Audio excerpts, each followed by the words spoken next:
Okay, let's dive in. We're looking today at a really, a profoundly challenging legal story. It's this kind of jarring split screen, justice on one side, injustice on the other. The saga of Stephen Avery. He really is, in a lot of ways, a unique test case for the American judicial system. Here's a man who was, well, verifiably exonerated. DNA proved it. A serious sexual assault charge. A clear win for technology for the wrongfully convicted. Exactly. But then he's also the same man later convicted of first-degree murder. In that case, Right. it's still intensely disputed, full of allegations about conflict of interest, maybe even evidence tampering. And that dual identity, the proven victim of a system failure and the convicted killer, that's the knot we really need to try and untangle for you today. Yeah, we've got a whole stack of sources covering, well, everything. His entire legal history, the reforms that came out of that first case, the Teresa Halbach murder trial, and these constant ongoing appeals his team keeps filing. So our mission here isn't about deciding guilt or innocence. We're not retrying the case. No, not at all. We want to pull out those key nuggets of knowledge from the sources. Really unpack the timeline, pinpoint where the system went wrong back in '85. And understand why that initial failure really hangs over everything that happened later, especially the questions about evidence in the 2005 murder case. Right, because it compromises the integrity, you could argue. So why should you, listening right now, care about this? Well, it's more than just another true crime story. It's a really critical look at how eyewitness testimony can be incredibly devastatingly wrong.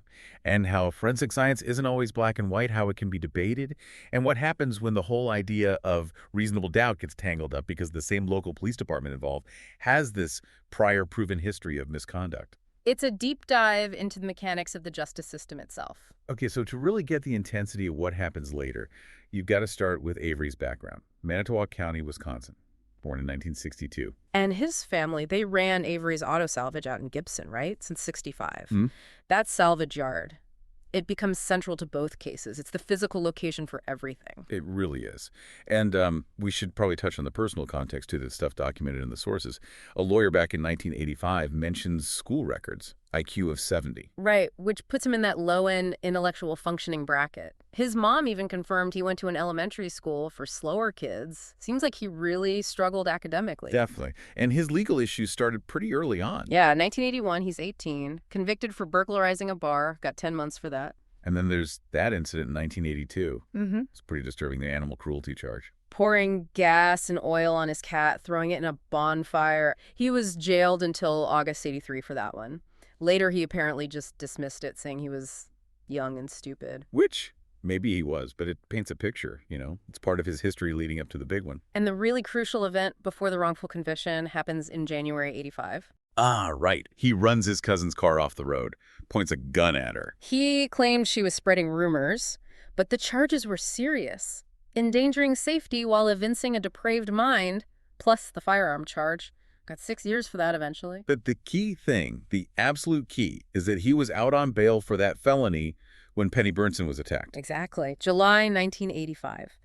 Penny Burnson attacked, sexually assaulted on a Lake Michigan beach, and Avery gets arrested. Why? Because she picked him from a photo lineup and then a live lineup. And this is where you start seeing the system failures piling up almost immediately. Because he had an alibi, a really strong one, right? Yeah, a time-stamped receipt. 16 eyewitnesses confirming he was like 40 miles away in Green Bay very shortly after the attack happened. 16 people and a receipt. Despite all that, he gets convicted. Rape, attempted murder, sentenced to 32 years. And his appeals. Denied in 87, denied again in 97. It wasn't just ignoring the alibi, though. The sources point to something more active, like the system deliberately burying information. Well, yeah. Around 1995, so he's been inside for about 10 years, a detective from a neighboring county, Brown County, calls the Manitowoc County Jail. What about? Says an inmate there admitted to the Burnson assault, said he was surprised someone else was doing time for it. Wow. So what happened with that call? Apparently, it got transferred. And here's the really damning part, according to later recollections from deputies. The sheriff at the time, Thomas Kukurik, supposedly said, and this is a quote, "We already have the right guy. Don't concern yourself with it." So potentially 8 years into Avery's sentence, the leadership knew there was credible evidence pointing elsewhere, and they just ignored it. That's the allegation. Actively chose to ignore it. which suggests, an institutional motive to keep Avery locked up. It took science, DNA, to finally break through that. Right. 2002, the Wisconsin Innocence Project steps in. They used DNA testing, wasn't available back in '85, obviously, and bingo, confirms Avery is innocent. And identifies the actual attacker. Gregory Allen. And this guy, Allen, is a crucial piece of the puzzle. How so? Well, for starters, he looked a lot like Avery. A striking resemblance, apparently. But more than that, Yeah. Allen had actually committed another assault at the very same beach before. And get this. He was under police surveillance around the time of the Bernsen attack because of his history with women. Wait, so the police knew about him, knew he was a risk at that location, and he looked like Avery. Exactly. But was he ever put in the lineup shown to Penny Bernsen? Nope. Never considered a suspect, apparently. Unbelievable. So Allen was the known danger, the physical match right there, but they focused solely on Avery, the guy with the alibi. And because the statute of limitations had run out by the time the DNA proved it was him, Allen was never charged for the Bernsen assault. He's serving time now, but for something else entirely. So Avery walks free. September 11th, 2003. After 18 years for a crime he didn't commit. Some of that time was concurrent with the earlier sentence, but still, 18 years gone. Comes out divorced, estranged from his family. 18 years just stolen because the system failed. And that failure, that massive, undeniable, wrongful conviction, it caused a huge stir in Wisconsin. People were demanding change. Absolutely. It led directly to legislative action. A state representative, Mark Gundrum, put together a bipartisan task force. Their whole job was to figure out how to stop this from happening again. And they came up with real reforms. Oh, yeah. Big ones. Things like totally revamping how eyewitness identifications are done, requiring sequential lineups instead of showing everyone at once, which can be suggestive. Makes sense. And new rules for interrogations, how evidence is collected, how it's stored, really trying to tighten things up. And this package of reforms became known as The Avery Bill, signed into law October 2005. Fitting name, right? He was the catalyst. But then the timing, the twist. Yeah, this is where it gets almost surreal.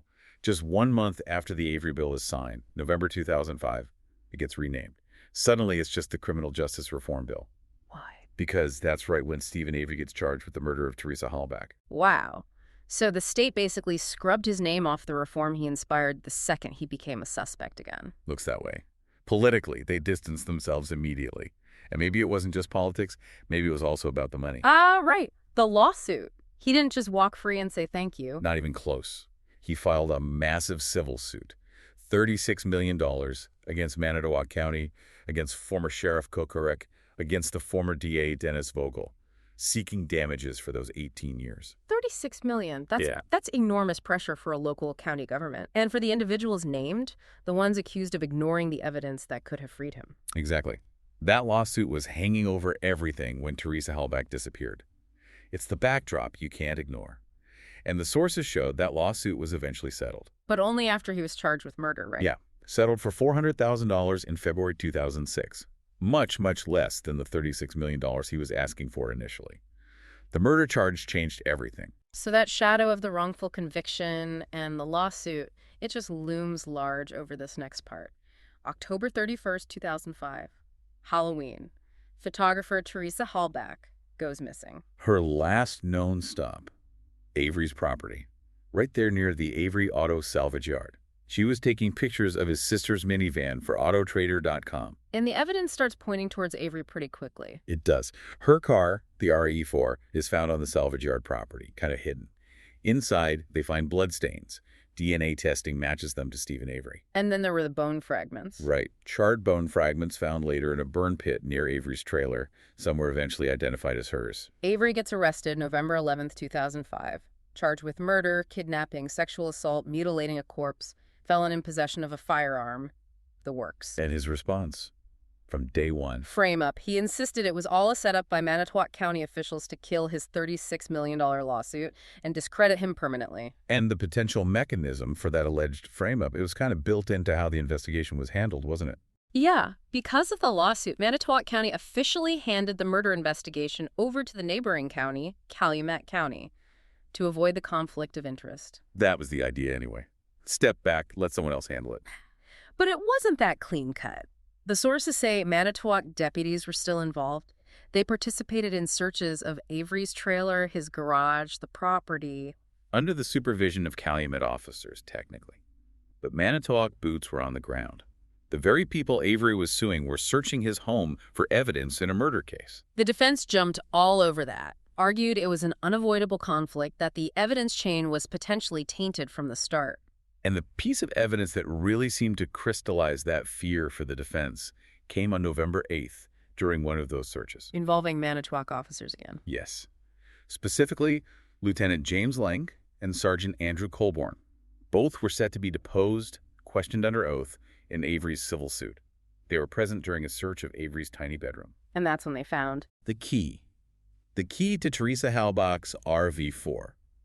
Found allegedly lying on the floor near Avery's slippers. after multiple previous searches of that same small trailer by different teams had found nothing. Exactly. Days of searching by various law enforcement groups. Then Link and Colborne are there, and suddenly, there's the key. The defense cried foul immediately. Planted evidence. And their argument wasn't just, oh, these guys had a motive. It was the specifics. The key was found in a pretty obvious spot. It didn't have much, if any, DNA on it. Not Halbach's, not Avery's, really. Which is weird if someone's handling a key, right? Right. And it was found by these specific Manitowoc officers with a direct stake in the civil suit after other searches missed it. It looked bad. It fed directly into that narrative of evidence tampering. And that narrative got even stronger, almost horrifyingly so, when the defense found out about a vial of Avery's blood. Ah, yeah, the blood vial. This was blood taken from Avery way back in 1996 during his appeals for the first case, the wrongful conviction. It was stored in an evidence box. And the box wasn't sealed properly. The defense discovered the evidence box had been opened. It wasn't sealed. And they looked closely at the vial itself and saw what looked like a fresh puncture mark in the rubber stopper. Oh, wow. The implication being Chilling. That the blood found in Teresa Halbach's car, a critical piece linking Avery to the crime scene, could have been taken from this old stored vial and planted in the car. connecting the two cases in a very direct, physical way.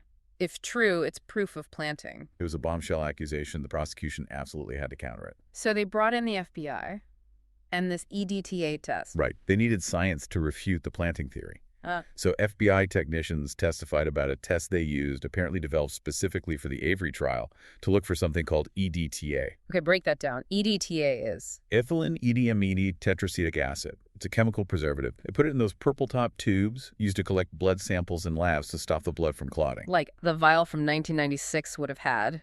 Exactly. But, and this is the crucial part, EDTA is not naturally found in the human body. So the prosecution's logic was, if the blood in the RI-4 came from that vial, it must contain EDTA. And the FBI said. They tested samples of the blood from the car, and they testified they found no EDTA. Their conclusion: the blood was fresh from an active bleed by Avery around the time of the murder, not planted from the old vial. Case closed, evidence planting debunked. Well, not so fast, according to the defense. Yeah. They hit back hard on this EDTA test. They argued first that this novel test hadn't been properly validated by outside labs. It was kind of cooked up just for this case. And second, they pointed out the FBI only tested a minuscule amount of the blood stain. So maybe they just missed it. That was the argument. If blood was planted from the vial, maybe it was diluted somehow, or maybe the tiny sample tested just happened not to pick up the trace amounts of EDTA. So instead of settling the issue, the EDTA test just became another scientific battleground. More doubt, more questions. So despite all these questions swirling around the key, the blood vial, the bone fragments, Avery's trial went ahead. Calumet County. Right. Some charges were dropped before trial: kidnapping, sexual assault. Those went away in January 2007. And the prosecution, led by the Calumet DA, Ken Kratz, they pushed forward with the murder charge. And they got a verdict in March 2007. Guilty. First-degree intentional homicide and illegal possession of a firearm. But interestingly, not guilty on the charge of mutilating a corpse. Yeah, that acquittal is interesting. It suggests maybe the jury wasn't fully convinced by the prosecution's story about how the body was disposed of, the burning and all that. But they were convinced enough on the murder itself. The sentence. Life in prison. No possibility of parole for the murder. Plus 5 years for the gun charge, running concurrently. He went straight to maximum security. Though recently, in 2022, he was moved to a medium security place, Fox Lake. But Avery wasn't the only one convicted. The prosecution's case also relied heavily on his nephew, Brendan Dassey. Ah, Brendan Dassey. His story is It's just heartbreaking, and it raises huge questions about police interrogation and false confessions. He was charged in March 2006, right, as an accessory. Yeah, he was 16 at the time.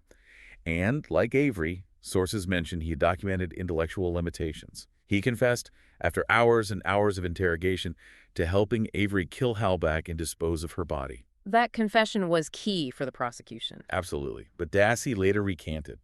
So the whole thing was coerced, that the investigators basically fed him the story. Did he testify at Avery's trial? No, he refused. But his confession, even though recanted, was definitely part of the atmosphere. He had his own separate trial. And he was convicted? Yes. Convicted of murder, rape, and mutilation of a corpse. Also got a life sentence. His case then went through years of appeals, focusing on that confession. Right. His lawyers filed what's called a writ of habeas corpus in federal court. They argued his original lawyer was ineffective, but the main thrust was that the confession was coerced, involuntary. And a federal judge actually agreed. He did. In August 2016, federal magistrate judge William E. Duffin overturned Dassey's conviction. Huge news. He wrote a really detailed decision saying the confession was involuntary. What were his reasons? Several things. Dassey's age, his low IQ, the fact that investigators used really leading questions, basically suggesting answers to him. And they kept assuring him everything would be okay if he just told them what they wanted to hear. Plus, he was questioned multiple times without a lawyer or parent present. Sounds like a classic coerced confession scenario. Judge Duffin certainly thought so. He called it a textbook example of investigators taking advantage of a vulnerable kid. But the state of Wisconsin fought back. Immediately. Yeah. They appealed to the U.S. Court of Appeals for the Seventh Circuit. Initially, a 3-judge panel actually agreed with Judge Duffin and upheld the overturning of the conviction. So it looked like Dassey might go free. For a moment. But then the state asked for something called an en banc review. That means the entire Seventh Circuit Court, all 7 judges, would rehear the case together. And what happened then? They reversed it. In a really close 4-3 vote, the full Seventh Circuit decided that, under the existing legal rules, the police had obtained the confession properly. They reinstated Dassey's conviction. 4-3, that's incredibly close. It really highlights how debatable this was, even among high-level judges. 4 thought it was okay, 3 strongly dissented, arguing it was coerced. That split itself shows how questionable the confession remains. And the Supreme Court? Dassey's team appealed, but the U.S. Supreme Court declined to hear the case in June 2018. So the 4-3 decision stands. Meaning Brendan Dassey is still in prison? Still in prison. He keeps applying for parole, but legally his conviction holds. It's a really tragic part of this whole story. Beyond Dassey's confession, there were also questions raised about the jury in Avery's trial, right? Especially after that documentary series came out. Yeah, some reports surfaced that made people raise eyebrows about who was on that jury. Like what? Well, one juror was apparently the father of a Manitowoc County sheriff's deputy, and another juror, his wife worked as a clerk for Manitowoc County. Okay, so direct connections to the very department Avery was accusing of framing him. Exactly.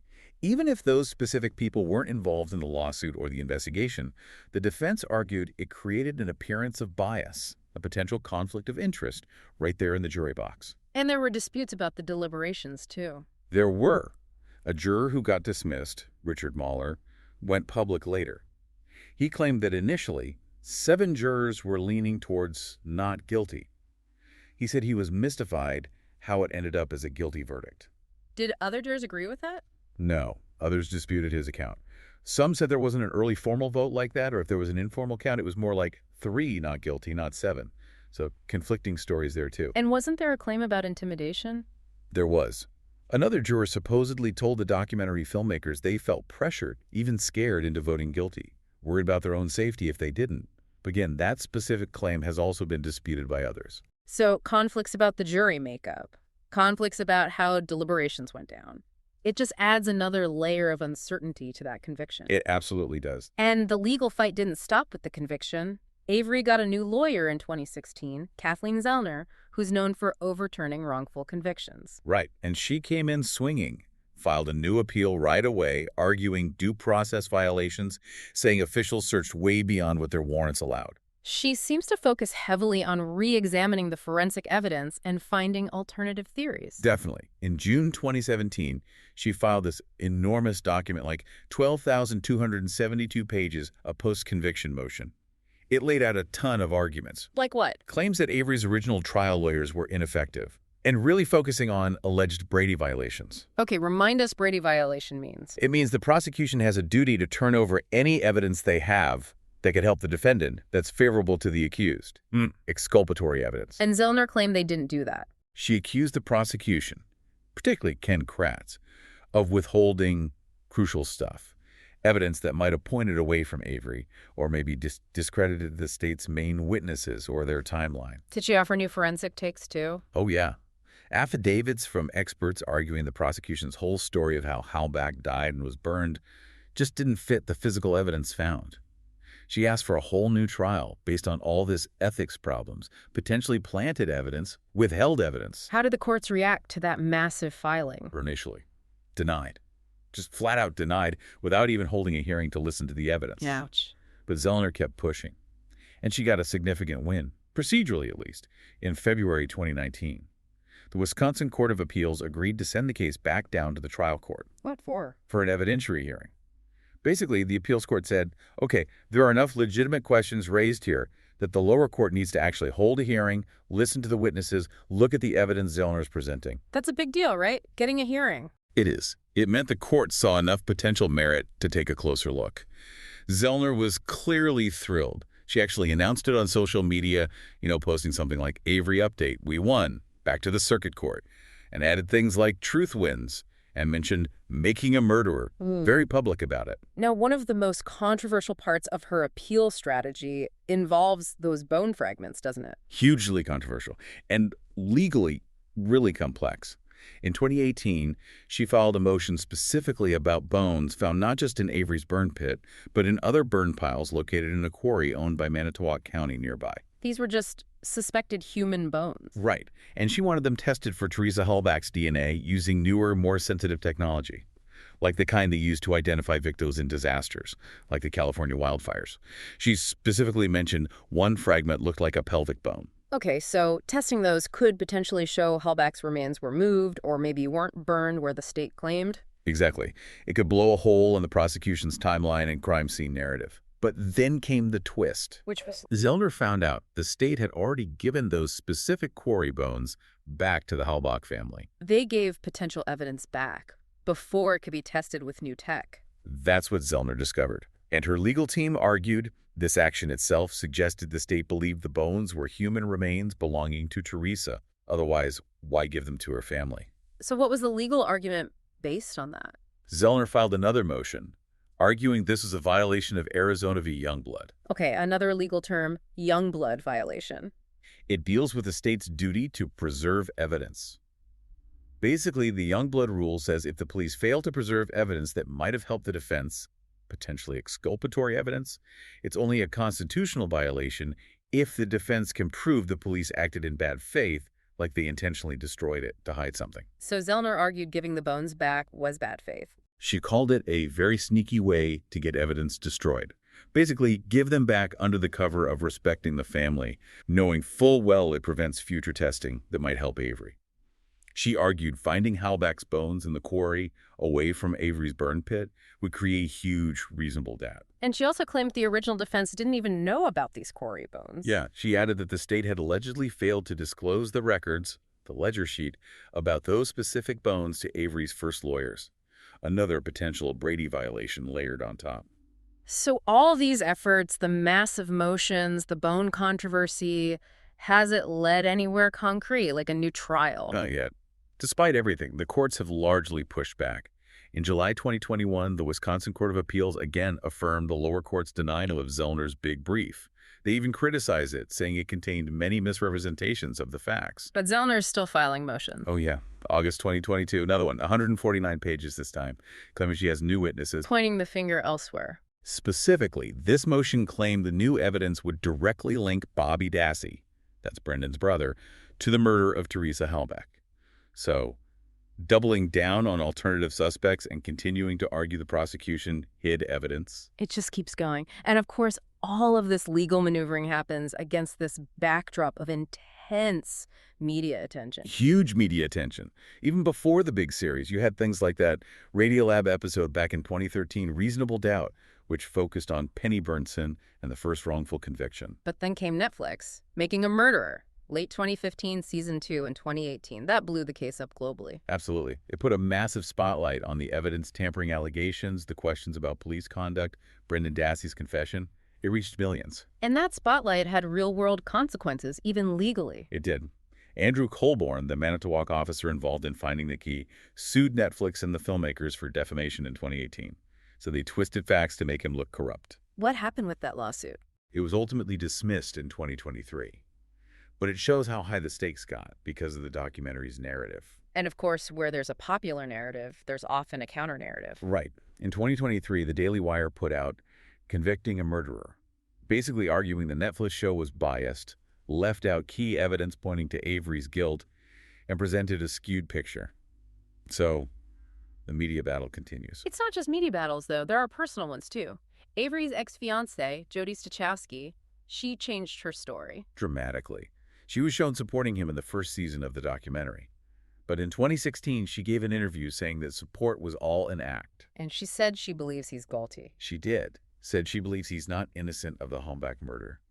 And she made some really disturbing allegations against him personally. Claimed he threatened her family. There was that quote. Yeah, she told the interviewer, Avery said something like, "All bitches owe him because of the one Burnson that sent him to prison the first time. We all owed him and he could do whatever he wanted."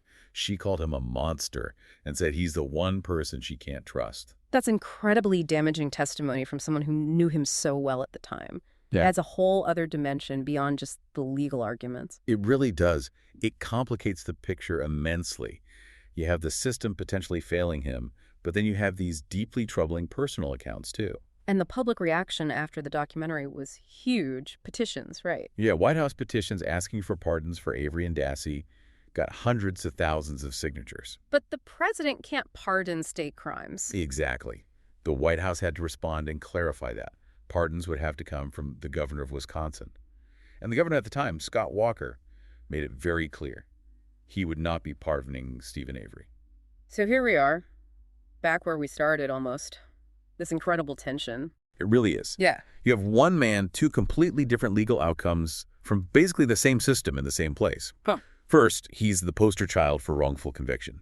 Freed by DNA after 18 years, lost to state failure. Clear victim of the system. Undeniably. But second, he's convicted of murder.